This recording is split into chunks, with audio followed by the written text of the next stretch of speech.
안녕하세요, 사사건건입니다. 2020년 초부터 지금까지 대한민국을 뜨겁게 달구고 있는 것이 있죠. 바로 트로트 열풍입니다. 젊은 층을 상대로 하던 기존의 오디션 프로그램과 달리 중장년층을 상대로 하는 신개념 트로트 오디션에 모두의 이목이 집중됐었죠. 지난 한 해 어딜 가든 방영되고 있던 미스터 트롯이라는 프로그램, 최고 시청률 35.7%까지 도달하며 대한민국의 한 획을 그은 프로그램으로 회자되고 있죠. 이 프로그램의 탑6는 1년이 훨씬 지난 아직까지도 사랑의 콜센터라는 프로그램에서 함께 활동하며 어머님, 아버님의 눈과 귀를 즐겁게 해주고 있습니다.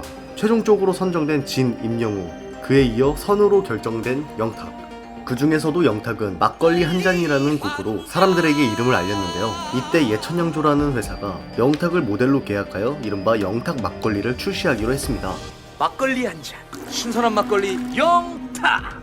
이전부터 예천양조는 새 막걸리를 출시하기 위해 이름을 논하고 있었는데 그 와중 영탁이 막걸리 한 잔을 부르는 모습을 보고 영탁 막걸리로 결정했다고 합니다. 그런데 최근 MBC 실화탐사대 등 프로그램에 방송되며 영탁 막걸리에 대한 이슈가 재조명되고 있는데요. 과연 무슨 일일까요? 가수 영탁과 모델 계약을 하기 전인 2020년 1월 28일 예천양조는 특허청에 영탁 상표 출원을 신청했고 2020년 4월 1일 영탁과 막걸리 모델 계약에 성공하게 됩니다. 2020년 5월 13일 영탁의 생일을 맞아 판매되기 시작한 영탁 막걸리는 미스터 트롯의 열풍과 함께 팬들의 성원에 힘입어 하루 생산량 6만 병이 부족할 정도에 이르렀습니다. 이렇게 승승장구하던 와중 계약일로부터 3개월 뒤인 7월 예천양조는 특허청에서 영탁이라는 상표를 등록하기 위해 영탁의 승낙서가 필요하다는 내용의 연락을 받게 됩니다. 이에 예천양조는 영탁은 자사의 광고 모델이며 상표 등록을 원하지 않는다면 모델 계약도 하지 않았을 것이라고 답했으나 특허청에서는 상표 등록 권리에 대해서는 계약서 외에 서명 또는 별도의 승낙서가 필요하다고 했습니다.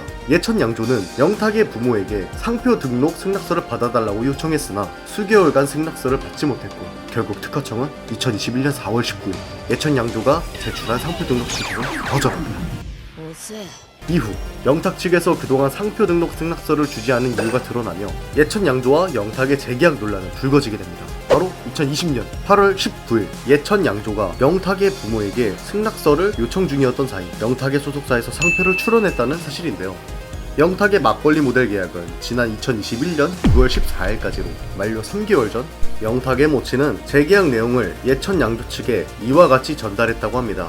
2021년 4월까지 재계약 및 상표 등록 관련에 협의하고 모델료, 상표 관련 현금과 회사 지분 등 1년간 50억, 즉 3년간 150억 원에 달하는 금액을 달라.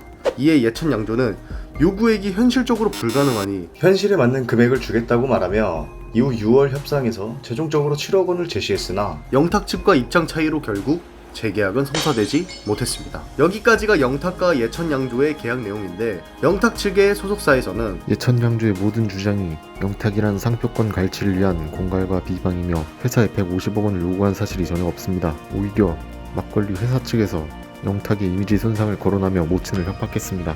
라고 밝혔습니다. 그러나 최근 공개된 150억 논란을 불러온 영탁 모친의 자필 메모와 계약서를 보면 모든 내용이 거짓인 것만은 아닌 듯합니다. 한편 영탁 측은 실화탐사대 제작진 인터뷰 요구를 거절했다고 합니다. 때문에 해당 내용은 예천양조 측의 주장만 담겨 무조건적으로 신뢰하기는 어렵지만 꾸준한 활동을 이어가고 있음에도 불구하고 아무런 피드백이 없는 영탁에 대한 팬들의 실망은 더욱 커질 것으로 예상됩니다. 상표 특허권에 대한 내용은 아직 결정된 바가 없고 소송이 끝난 이후에야 정확한 내용을 알 수 있을 것 같습니다만 과연 어머님 혼자서 영탁과 일절 상의도 없이 일을 진행했을까에 대한 의문점은 남게 되는 것 같습니다. 여러분은 이 일에 대해 어떻게 생각하시나요? 영상 시청해주셔서 감사합니다. 사사건건이었습니다.